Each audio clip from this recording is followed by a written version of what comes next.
ਬਾਦਸ਼ਾਹੀ ਕਿਲਾ ਜਨਾਬ ਇੱਕ ਵਾਰੀ ਬੰਦਾ ਘੁੰਮੇ ਘੁੰਮ ਹੀ ਤੇ ਘੁੰਮ ਹੀ ਜਾਂਦਾ ਆ ਤੇ ਪਤਾ ਨਹੀਂ ਲੱਗਦਾ ਹੈਗਾ ਬੰਦੇ ਨੂੰ ਕਿੱਧਰੋਂ ਕਿੱਧਰ ਨੂੰ ਜਾਣਾ। ਕਹਿੰਦੇ ਨਾ ਪਹੁੰਚ ਜਾਓਗੇ ਖੋਤੀ ਬੋਰਡ ਤੇ ਲੈ ਜਾਂਦੀ ਹੈ ਜਿੱਧਰੋਂ ਮਰਜ਼ੀ ਘੁੰਮੋ। ਮੇਰਾ ਖਿਆਲ ਹੈ ਕਿ ਕਾਫੀ ਲੰਬਾ ਸਮਾਂ ਚਾਹੀਦਾ ਇਹਨੂੰ ਸਾਰੇ ਨੂੰ ਸਮਝਣ ਲਈ, ਦੇਖਣ ਲਈ, ਇਹਨੂੰ ਘੁੰਮਣ ਫਿਰਨ ਲਈ। 150 ਕਮਰੇ ਥੱਲੇ ਆ ਜਿਹੜੇ ਮੇਰੇ ਖਿਆਲ ਕਿਸੇ ਵੀ ਬੰਦੇ ਨੇ ਨਹੀਂ ਦੇਖੇ ਹੋਣੇ।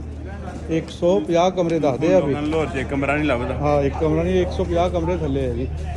ਇਹ ਜਨਾਬ ਕੁਝ ਚੀਜ਼ਾਂ ਜਿਹੜੀਆਂ ਐਸੀਆਂ ਤੁਹਾਨੂੰ ਹੈਂਡੀਕ੍ਰਾਫਟਸ ਜਿਹੜੇ ਦੇਖਣ ਨੂੰ ਮਿਲ ਰਹੇ ਆ।